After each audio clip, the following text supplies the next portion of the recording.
Selamat malam, saya Q. Kami hadir untuk memberikan informasi terkini dan relevan bagi Anda, khususnya mengenai kebijakan-kebijakan baru yang akan memengaruhi kehidupan kita sehari-hari di Jakarta. Kesehatan adalah investasi yang tak ternilai harganya. Ini adalah aset yang harus kita jaga dan pelihara sepanjang hidup. Dan banyak dari kita rutin berolahraga demi kebugaran, terutama di Jakarta, kota metropolitan yang dinamis ini. Kita melihat semakin banyak warga Jakarta yang sadar akan pentingnya gaya hidup sehat dengan berpartisipasi dalam berbagai aktivitas olahraga, mulai dari lari pagi di Car Free Day hingga mengikuti kelas-kelas kebugaran di gym. Namun, mulai 2025, ada perubahan yang perlu kita perhatikan. Sebuah kebijakan baru akan mulai berlaku. Pemprov DKI Jakarta akan memberlakukan pajak baru yang menyasar sektor yang mungkin belum pernah terpikirkan sebelumnya. Pajak ini akan dikenakan untuk sejumlah kegiatan olahraga. Ini tentu menjadi perhatian bagi kita semua yang aktif berolahraga. Kebijakan ini tertuang secara resmi dalam Peraturan Daerah Nomor 1 Tahun 2024, sebuah landasan hukum yang mengatur perubahan ini. Perda ini secara spesifik membahas tentang pajak daerah dan retribusi daerah, yang menjadi dasar pengenaan pajak baru ini. Ini adalah bagian dari upaya pemerintah daerah untuk meningkatkan pendapatan dan mengalokasikan dana untuk pembangunan. Beberapa jenis olahraga yang diselenggarakan di fasilitas komersial, seperti gym dan studio kebugaran, akan dikenai pajak barang dan jasa tertentu. Ini adalah kategori pajak yang sebelumnya mungkin lebih dikenal dalam konteks hiburan dan rekreasi. Yang menarik, olahraga kini masuk kategori yang sama dengan jasa hiburan, seperti konser musik dan pertunjukan seni. Hal ini tentu menimbulkan banyak pertanyaan di benak masyarakat. Mengapa olahraga disamakan dengan hiburan? Apa implikasinya bagi industri kebugaran dan kesehatan? Pertanyaan utama yang muncul adalah, olahraga apa saja yang terdampak oleh kebijakan pajak baru ini? Apakah semua jenis olahraga komersial akan dikenai pajak? Lebih lanjut, kita perlu memahami mengapa kebijakan ini diterapkan? Apa tujuan pemerintah daerah dengan mengenakan pajak pada kegiatan olahraga?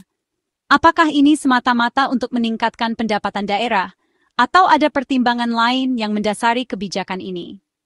Dalam video ini, kita akan membahas secara mendalam mengenai kebijakan baru ini.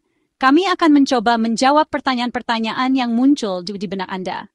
Kita akan mengupas tuntas daftar olahraga dan fasilitas yang akan dikenai pajak sebesar 10% di Jakarta. Kami juga akan mencoba memberikan gambaran yang jelas mengenai dampak kebijakan ini bagi masyarakat dan industri kebugaran.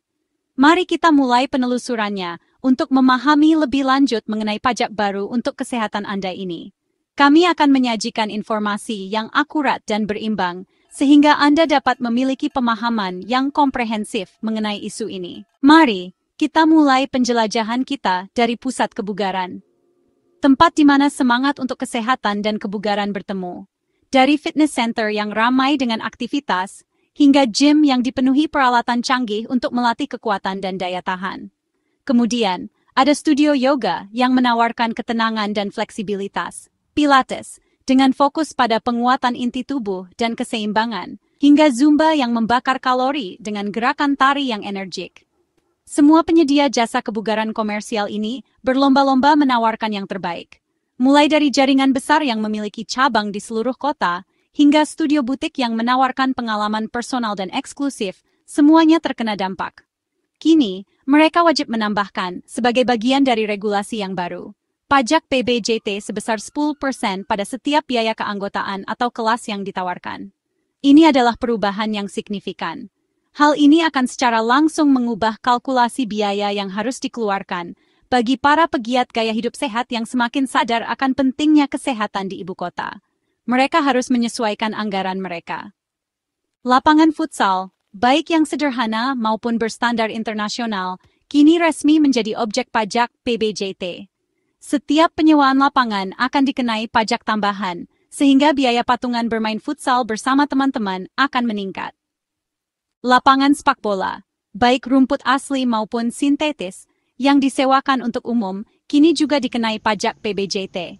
Biaya sewa lapangan yang sudah tinggi kemungkinan akan bertambah, menjadi tantangan bagi komunitas dan sekolah sepak bola. Klub amatir dan sekolah sepak bola harus menyesuaikan anggaran mereka. Mini Soccer, Tren yang sedang naik daun di Jakarta juga masuk dalam daftar pajak PBJT. Fasilitas modern mini soccer kini harus menyesuaikan harga sewa dengan tambahan pajak. Ini bukti tren baru pun tak luput dari regulasi fiskal. Lapangan tenis dan basket, baik indoor maupun outdoor, yang disewakan secara komersial kini termasuk objek pajak PBJT. Biaya sewa per jam untuk kedua olahraga ini akan mengalami penyesuaian harga. Lapangan bulu tangkis komersial di berbagai GOR atau hall olahraga di Jakarta kini dikenai pajak PBJT 10%. Bagi pehobi yang rutin bermain, kenaikan biaya sewa ini akan terasa. Pengelola GOR harus menyesuaikan tarif agar tetap kompetitif. Lapangan voli, baik indoor maupun pantai, yang dikelola secara komersial kini menjadi objek pajak PBJT. Biaya sewa untuk latihan atau pertandingan akan bertambah, mempengaruhi akses anak muda ke fasilitas ini. Tenis meja atau pingpong, meski skalanya kecil, juga termasuk dalam daftar pajak PBJT. Setiap penyewaan meja pingpong di pusat olahraga kini dikenai pajak tambahan. Squash, olahraga intensitas tinggi di ruangan berdinding kaca, kini juga dikenai pajak PBJT. Fasilitas premium maupun klub eksklusif harus menambahkan pajak pada biaya sewa lapangan. Lapangan panahan, baik indoor maupun outdoor, kini masuk daftar objek pajak PBJT. Biaya sewa busur, anak panah, dan target akan bertambah 10%. Fasilitas lapangan bisbol komersial di Jakarta kini dikenai pajak PBJT. Klub bisbol amatir harus mengalokasikan dana lebih untuk bisa berlatih di lapangan ini. Lapangan softball yang disewakan untuk umum kini juga menjadi objek pajak PBJT. Tim sekolah dan universitas harus menyesuaikan anggaran latihan mereka. Lapangan tembak atau shooting range baik indoor maupun outdoor kini dikenai pajak PBJT. Biaya sewa jalur tembak amunisi dan instruktur akan bertambah. Tempat biliar, baik di mall maupun pool house, kini wajib mengenakan pajak PBJT 10% pada setiap penyewaan meja. Biaya bermain per jam atau per game akan naik. Pengelola harus transparan dalam mencantumkan komponen pajak ini. Arena panjat tebing, indoor maupun outdoor, kini masuk daftar objek pajak PBJT. Setiap tiket masuk atau paket keanggotaan akan dikenai pajak tambahan. Sasana tinju atau boxing gym yang menawarkan kelas latihan kini dikenai pajak PBJT. Biaya latihan, sewa ring, dan paket pelatih pribadi akan bertambah. Fasilitas lintasan lari sintetis dan area stadion atletik yang disewakan untuk umum kini dikenai pajak PBJT. Klub atletik harus menyesuaikan anggaran latihan mereka. Arena penyewaan jet ski di konvensi di kawasan pesisir Jakarta kini dikenai pajak PBJT. Biaya sewa per jam atau per paket akan bertambah 10%. Pajak ini juga berlaku untuk aktivitas olahraga air lainnya. Padel, olahraga gabungan tenis dan squash yang sedang tren, kini juga masuk daftar pajak PBJT. Setiap penyewaan lapangan padel akan dikenai pajak 10%.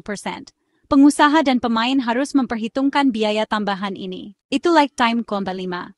Itulah daftar fasilitas olahraga yang akan segera mengalami perubahan dalam sistem perpajakan di Jakarta. Fasilitas-fasilitas ini, yang menjadi bagian penting dari gaya hidup sehat masyarakat, kini berada dalam sorotan kebijakan baru. Mari kita telah lebih dalam apa arti perubahan ini bagi kita semua. Yang akan dikenai pajak di Jakarta mulai 2025. Kebijakan ini merupakan bagian dari upaya pemerintah daerah untuk meningkatkan pendapatan. Pajak ini akan berlaku untuk berbagai jenis fasilitas olahraga, mulai dari pusat kebugaran hingga kolam renang. Tujuannya adalah untuk memperkuat kas daerah dan mendukung berbagai program pembangunan. Tujuan pemerintah adalah meningkatkan pendapatan daerah.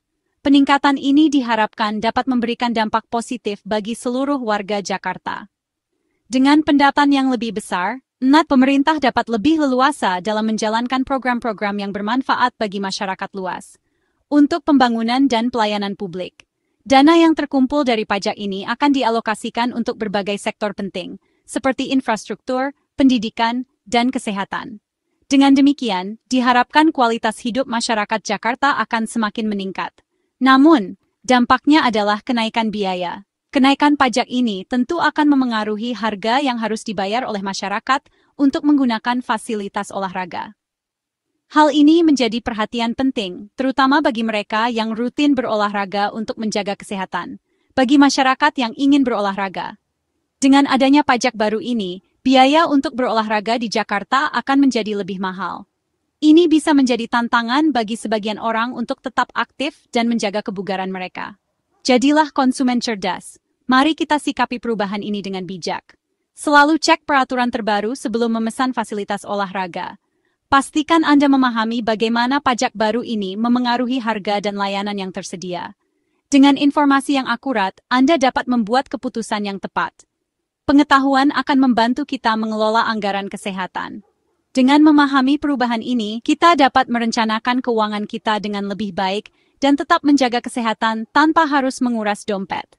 Di tengah aturan baru, kita perlu beradaptasi dengan perubahan ini dan mencari cara untuk tetap sehat dan aktif tanpa terbebani oleh biaya yang meningkat. Bagaimana menurut Anda? Apakah Anda setuju dengan kebijakan ini? Silakan bagikan pendapat di kolom komentar. Kami ingin mendengar pandangan Anda tentang dampak pajak ini terhadap gaya hidup sehat di Jakarta. Terima kasih telah menyimak. Saya Q. Sampai jumpa di penelusuran berikutnya. Tetap kritis, tetap sehat.